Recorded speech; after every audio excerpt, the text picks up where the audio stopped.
In today's note, we're going to be looking at the volume of 3D shapes. So just before we begin, let's take a look at some key terms that we will need to know. So volume, what does volume mean? So first of all, volume is the amount of space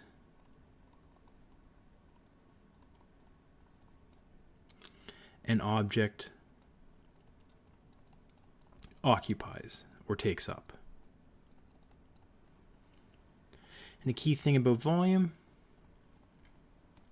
it's measured in cubic, which is just basically the exponent 3 units.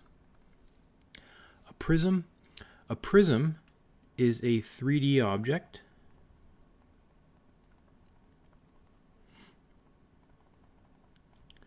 with two parallel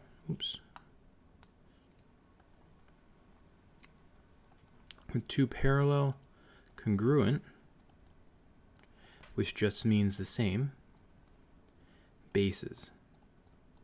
So for example, a rectangular prism looks something like that. My drawings were a little bit better. There. So there's a rectangular prism. So this base here and the one on the other side are the same. A pyramid or a cone, the definition of that is it has a polygon or circle as a base, and the other faces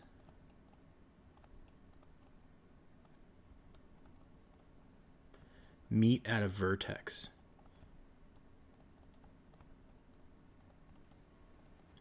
Or that kind of point at the top. So if you think about a pyramid, like that, they all meet at the top. Or if we have a cone, it's a circle as a base, and it meets, all the other sides meet at a point. So in our first example, or first question, we want to compare the volumes of the cylinder and the cone pictured below if they both have a radius of 5 centimeters. And what do we notice? So let's put in that they have a radius of 5, and if we want, let's go through and find the volume of each. So the volume of the cylinder, and here you're going to need to refer back to the formula sheet that we looked at in the last week for area and perimeter.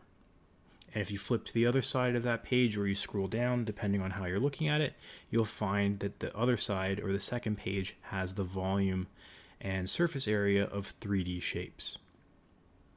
So the volume of the cylinder, that formula is pi r squared h.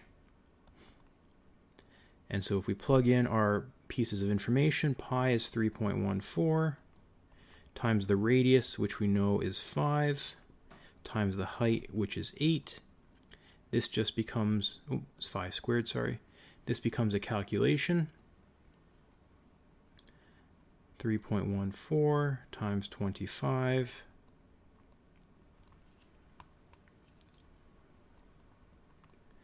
times 8, which simplifies to 628 centimeters cubed. If we want to look at the cone, the volume of a cone, again looking at the page or our formula sheet, is pi r squared h divided by 3. So right off the bat, we can already see a connection between the two, because the volume of the cylinder, that formula, we can see that in the formula for the volume of a cone. The only difference is we're dividing by 3. So if we plug in all our information, 3.14 for pi, times the radius of 5 squared, times the height, which is 8, all divided by 3. When we simplify, we get 628 divided by 3,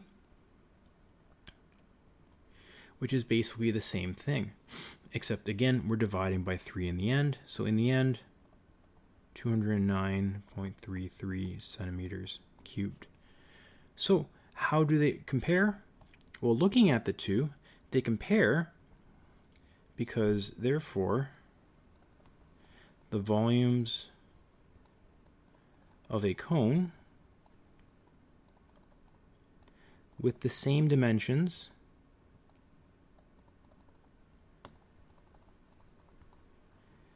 as a cylinder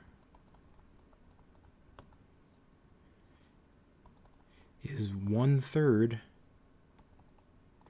the volume of the cylinder.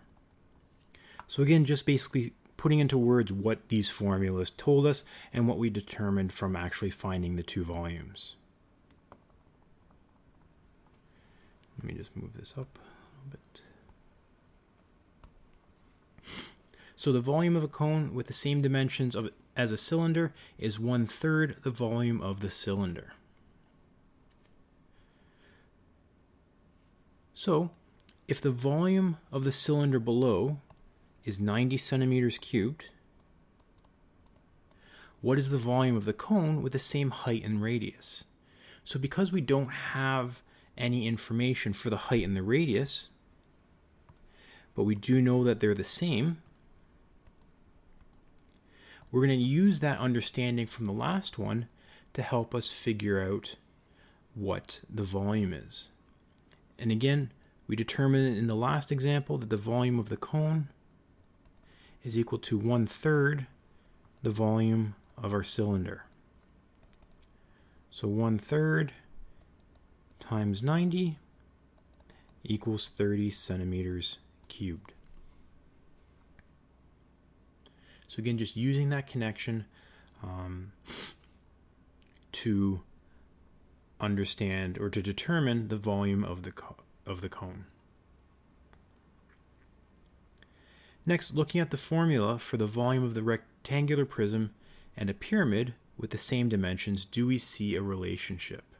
Or do we see the same relationship? And again, if you were to go and look at your formula sheet for those two pieces, or those two shapes, we do see the same formula. Or sorry, not the same formula, the same relationship. Because if you were to look at the volume of the prism, rectangular prism is length times width times height. And the volume of a pyramid is length times width times height divided by 3. So again, we do see that same relationship. Our next question, or next example, a sphere just fits inside a cube with edges 18 centimeters long. Determine the volume of the sphere. So let me draw my cube first.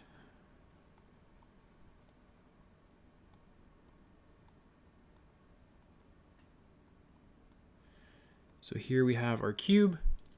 Our sphere is fitting inside, or sitting inside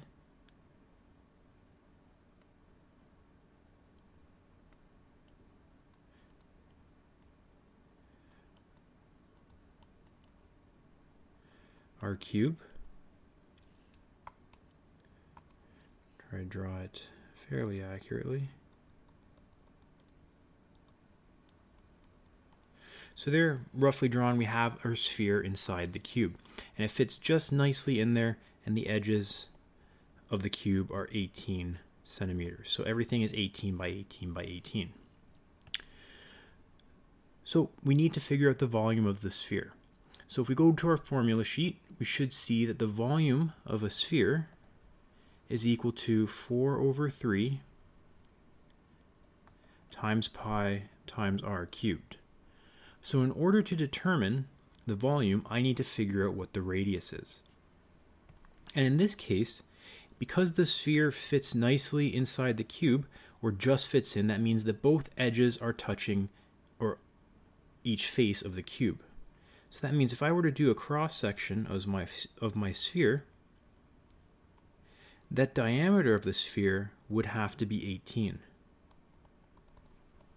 And if I know the diameter, I can determine the radius, because the radius is just the diameter divided by 2.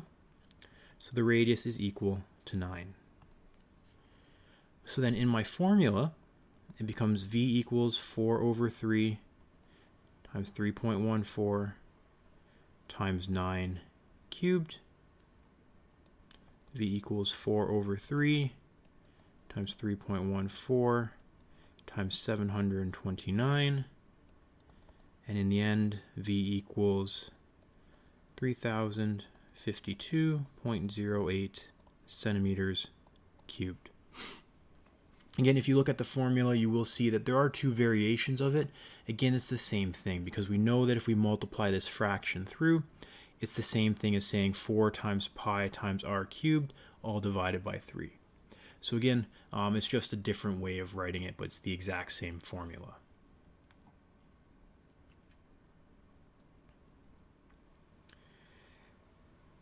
If we look at number 5, we want to find the volume of each of the following shapes.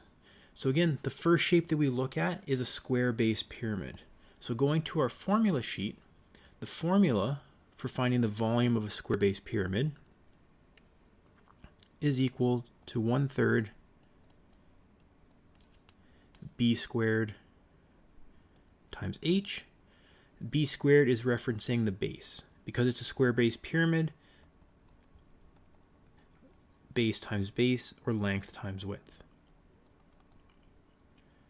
So again, another way you could write this, and again we kind of talked about this in a previous question, could be 1/3 length times width times height.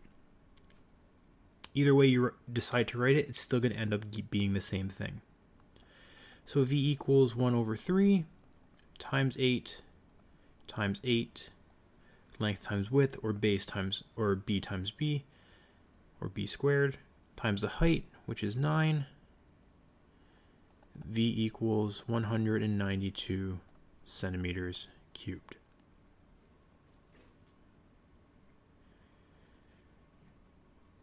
If we look at the final one, again, this is a prism because it has a triangle on, or the bases are both triangles, and they're the same shape. So going to our formula sheet, the volume of a triangular prism is base times length times height divided by 2, or 1/2 times base times length times height. So again, we need to make sure that we have our right information. And again, the nice thing about the formula sheet is that it does tell us what sides we're referencing. So again, the base is the 4. The height in this case is referring to the 6, because again, if we're talking about a prism having the same the same shape on the bases, then that means this shape here would be our base. And then our length, or the L that they refer to, is the height of the triangle, so the 5. So in this case then, the volume is 4 times 5 times 6, all divided by 2, and we get 60 centimeters cubed. So again, wasn't too difficult of a note, hopefully, or too tricky of a concept. Again, the main thing is recognizing some of the characteristics or relationships between certain shapes, such as the cone and the cylinder, and the square-based pyramid, and say a cube or a prism with the same base. But mainly for the formulas, you're just going to be referencing that formula sheet from the last week, which gives you the volume formulas. And again, just understanding what those variables or letters represent in terms of the specific measurements on the shapes.